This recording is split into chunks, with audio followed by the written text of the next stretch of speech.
Welcome to the Berean Sports Podcast, brought to you by the Berean Sports Network. I am Dean Hendricks. I'm the athletic director here at Berean Christian School, and I am joined today by a very special guest, our head of school at Berean Christian, Mrs. Christina Sosnicki. Hello. Very nice to meet you. Good to see you. See you here. Hello, everyone.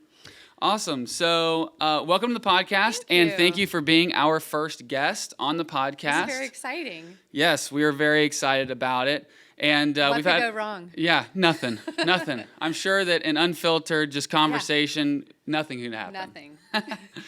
So people have asked, why are you starting a podcast? It seems like another thing to kind of throw on the plate. And I think as far as athletics is concerned, we think that it's extremely important to engage with our parents, with our students, all of the other stakeholders who do care about Berean athletics and Berean Christian School to kind of know what's going on.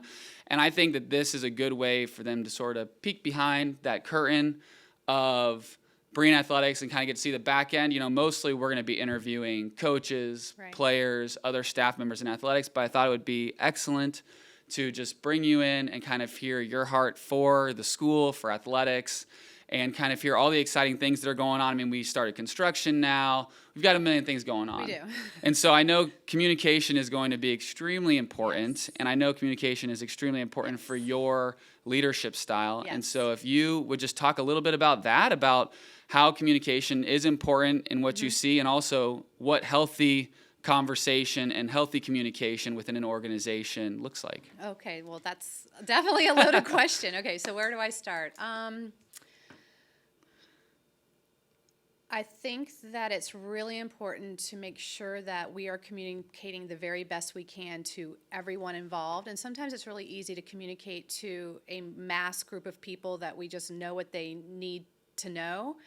But when you have the outliers of, okay, well, if they are told this, what are these people going to think, and how is this going to affect these people over there? It becomes like a difficult puzzle to actually maneuver of how do we make sure that everyone involved knows the information. That's something that has been a struggle the last few months since I came aboard, was not even knowing who needed to know the things that needed to know. And so there's been some apologies like, oh my goodness, I totally forgot that you were supposed to know that. And so just learning the system, learning who our stakeholders are, who needs to know what, is so important so that people have the information they need in order to make the decisions that they have. I also believe that when you don't have the proper communication, then there's gaps in the system.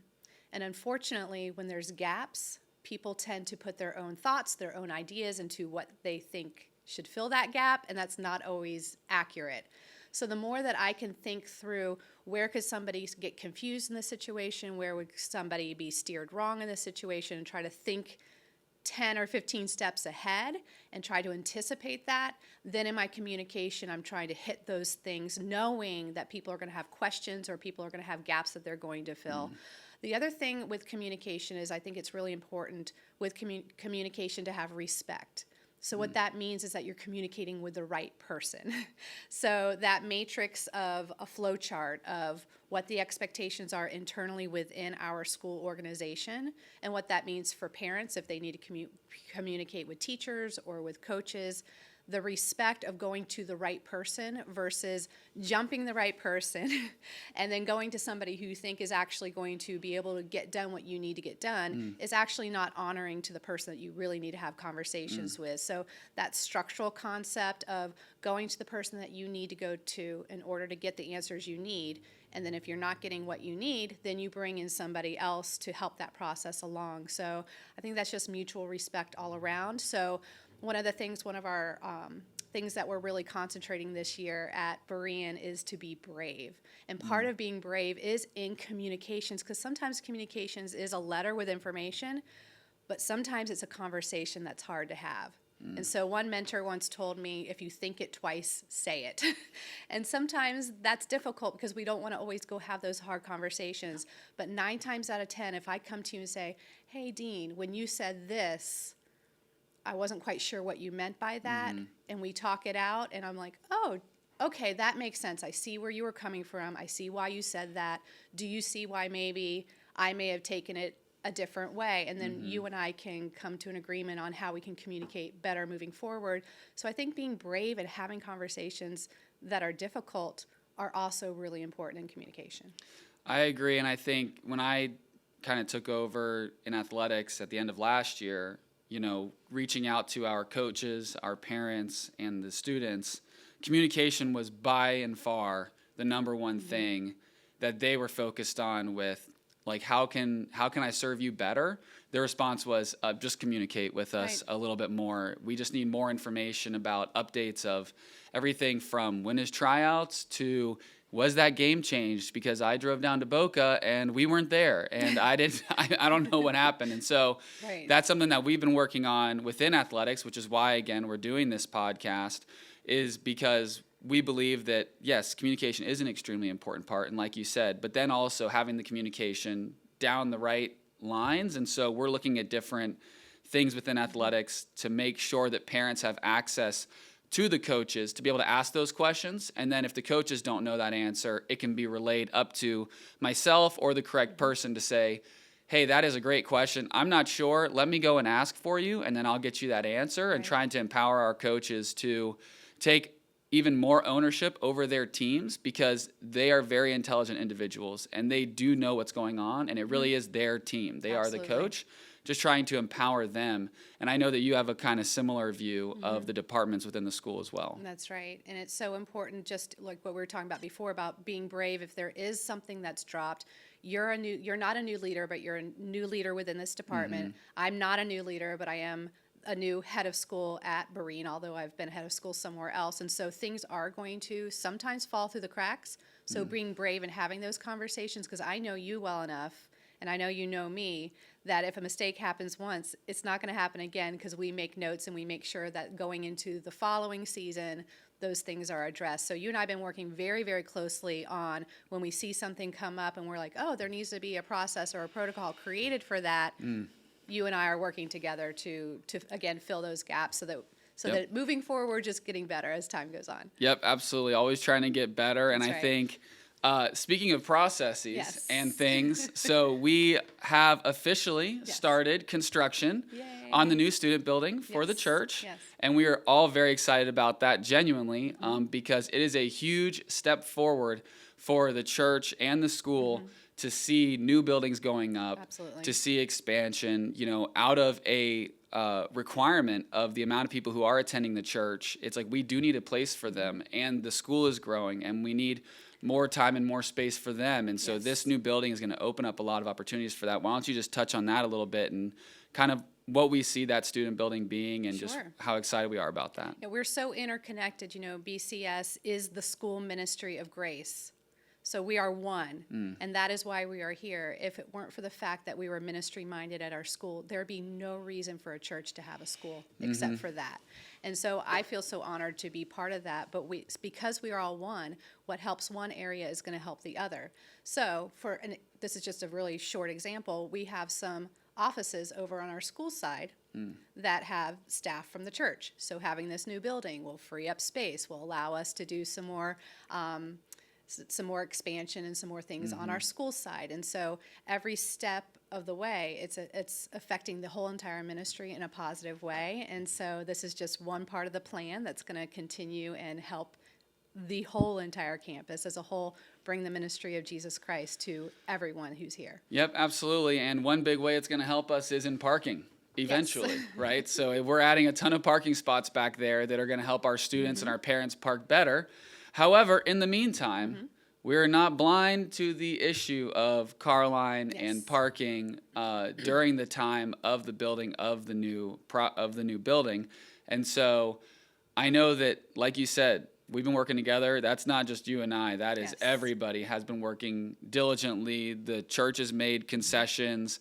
The school is making concessions to try to figure out how is the best way for us to serve those BCS families. And why don't you just talk a little bit about what those processes have been for parking. I know this podcast is actually going to come out a couple days after school starts. So by the time people are seeing this, they will have already experienced me standing in the road, waving them along, being like, come on, right through here, this way. And so, so why don't you just touch base on that as far as, what the planning has been and kind of our heart behind what we're trying to accomplish with the car line changes and with some of the parking changes. Do you remember what I said at our meeting this morning about the first week of car line? Yes. Do you remember what did I?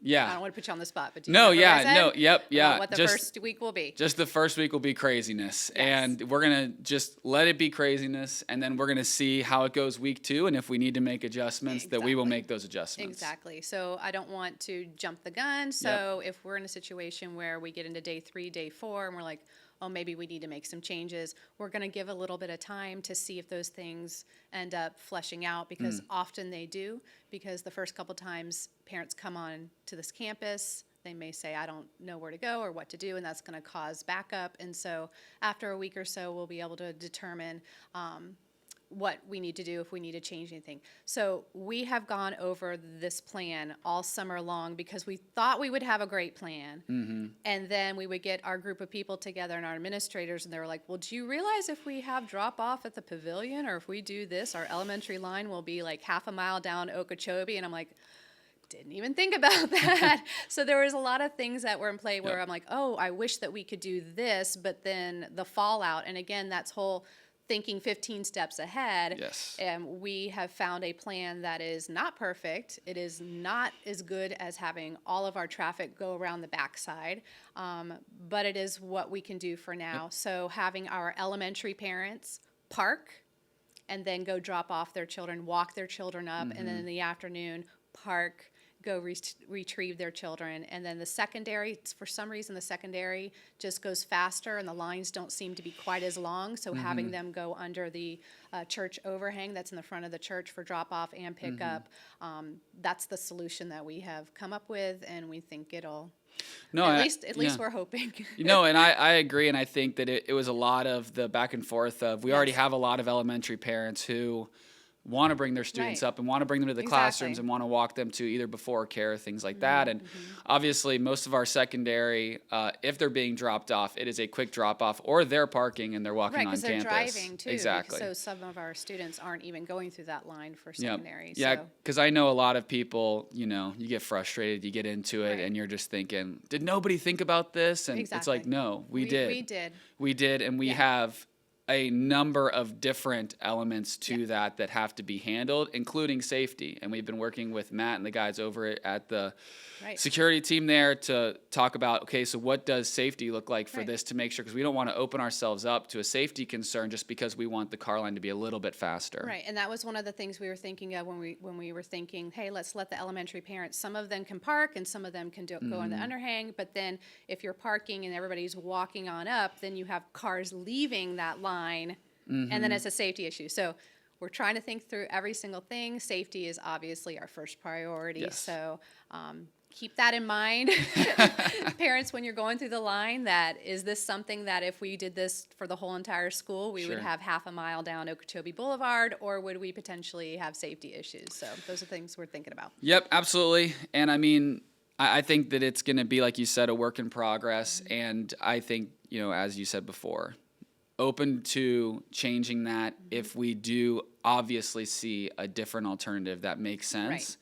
Obviously, we will do that. But as of right now, this is the best plan we came up with, considering all the factors. And I agree with you that I think it is as well. And we've had a lot of conversations about that all summer, trying to make sure that it is going to meet the needs of our students and our parents and security and everything else. And I think it'll be easier for the elementary. A lot of the elementary parents already know this, but if they park in the Palm Pavilion, which is right next to the preschool, they can just, there's an exit over on the east side over where those apartments are. You can just zip on out and be on your way. And that's a big part of it too, because I know the church has really been working with the school as well and making sure that that is a real road that is usable, that's not going to get worn down and have problems for parents. It's like, no, that is a real exit, real road. We've worked with Azola to work with them to get everybody out that way. And so we're going to try to just get people in and get them out. That's right.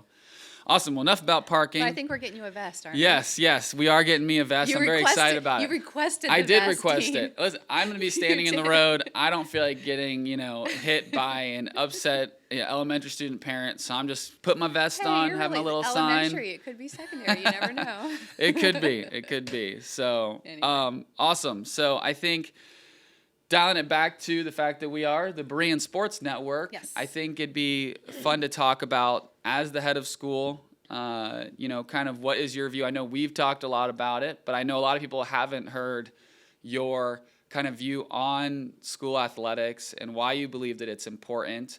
I think the first time we talked, we were kind of talking about the different sports that we have and some of the, what are our most competitive sports right now? Where are we struggling and how do we adjust that? Because what we want to offer is a complete solution to the students. And if you just want to kind of touch on that and share your heart a little bit about athletics and maybe the influence it had in your life as well, because I know you played as well. So that's right. Yeah. So we know that God makes every child different.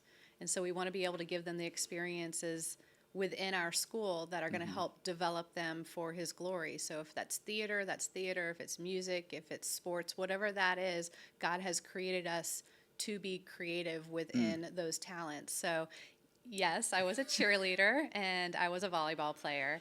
I graduated from Lake Worth Christian, and back then the school was pretty small, and I kind of was a big fish in a small pond, so I got the lead in the school musical. So there was just so many opportunities for me to do extracurricular things. And so, our goal here at Berean is that we are forming a biblical worldview in our children. And so that what that means for a biblical worldview just basically means, how do we see the world? We see it through the lens of God's truth that's found in his scriptures.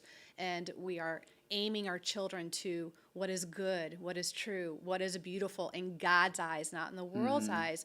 And so allowing our students to have those opportunities to experiment and to grow in the different areas that how God has created them, is going to give them a very full, purposeful experience here at Berean that's only going to aid them in their life and whatever God chooses for them moving forward. As far as sports, I mean, you could speak into this even more than I can about the sportsmanship, the camaraderie, the commitment. I know that I've spoken to you so much. I've spoken to Coach Green a lot about what you guys are doing to form individuals who have those qualities that honor the Lord in what they're doing. I know that when I've spoken to you, one of your commitments is, yes, it is about the sport, but it's about the individual and who God is creating them to be. So maybe I can throw this back to you, because I know this is something that you're really passionate about, is the mentorship and what we're doing to help support these children.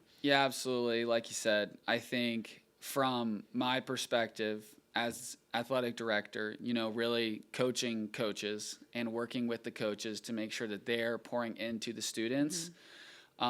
Number one, always the first day I got in there, coaches were like, so what are kind of like our measurables? Like, what are the expectations here? Because, we've all kind of been in our own lanes, and clearly you're trying to bring everybody under one umbrella and get everybody on the same page. So what are the measurables that we should be kind of going after? And number one always is like the spiritual well-being of yourself and of the students is number one. Like, that is why we're here, right? We are a ministry of a church, that believes that Jesus died on the cross for our sins and that he raised again, and that we believe that he is the only way to salvation, right? And that message should be first and foremost with the students. That being said, with that being the foundation, that means that we're going to focus on the character of the students, the integrity of the students, making sure that they have a proper view of themselves from God's perspective, not from the world's perspective, making sure that when questions come up in sports, that can be, whether it's hot button questions or hot topics or something that's a fad of the time, it's like, okay, well, let's pause. Let's not dive into the nitty-gritty of that. Let's pause and think about, okay, what is our mission here? What are we doing?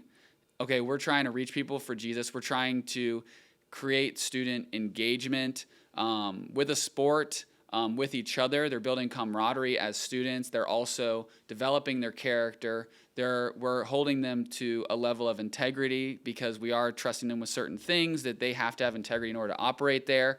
And if students are not up to that standard, then that becomes a conversation of, okay, how do we walk alongside of you to get you there? Because, some of the best lessons that I ever learned was when I was on an 0-10 football team at Berean Christian School. And so I was on the first varsity football team here I went to high school here, Yes. for anybody who doesn't know. And I was on a team that was on a slow decline to an 0-10 year. And that year was so formative because it was, okay, you have a consistent, persistent challenge. Every week, you are getting beaten pretty badly sometimes. And you have to come back the following week on Monday, ready to practice, ready to work hard, ready to not have a bad attitude with your coaches, to trust that that coach does have your best interest in mind, and that coach is biblically based and is trying to form not just good students, but men of Jesus Christ, and help them to develop into that. That's perseverance. Exactly, and producing perseverance with them. And obviously, we were very blessed. The following year, we went 6-4. And so we did make that adjustment. Mm-hmm. It took time, but it made that adjustment. Like I said, the lessons were learned when it was hard. Right. And so we have teams that are going through some of that. And really, as in athletics, it's about, hey, we're trying to produce men and women of God with perseverance, with character. And sports is such a tangible way because you're either going to win or you're going to lose. And you're living it out in practice. Mm-hmm. It's actually it's not just philosophy in a Bible classroom. Mm-hmm. You're actually living that out in the classroom. Mm-hmm. So I kind of I have a philosophy. I see it kind of from hindsight because I've got a 25-year-old and a 28-year-old. Mm-hmm. So I remember having kids through my elementary, middle school, and high school years. And it's not until I have the perspective of hindsight that I see how important it is that our children graduate with having integrity and learning those things that are not necessarily on a report card. Mm-hmm. And so those things are so important because we want children who are able to graduate and know serve the Lord and have the endurance to run whatever race God has put in front of them. And that's done through the grit of the actual hard work. And so I know that we have talked about, we do the virtue study at our school. And so one thing that I would argue is that when children have learned perseverance, when they've learned integrity, when they've learned to be honest and they've learned to persevere, they've learned all those skills, the natural result is going to be excellence in whatever area, whether it's sports, whether it's academics. You're creating an excellent student, you're creating an excellent athlete, and those things, those good things that we as parents want to see, we want to see those fruit actually come to fruition, but that's not the goal. The goal is these individuals are being shaped into the likeness of Christ through their experiences, through their conversations. But that doesn't mean we're throwing the sports out with the bathwater, the results. But like exactly what you just said, going from 0-10, or is it 10 and 0? 0-10. Yeah. But that progress happened because of what you all learned and where you were becoming men in the process. Mm-hmm. Yep, absolutely. I agree. And I think, like you had mentioned a little bit earlier, kind of going back to that, kind of a big fish in a small pond. I also think that's one of the innate benefits that Berean Christian School has for the students is you have such an opportunity to try so many different things at a school like Berean.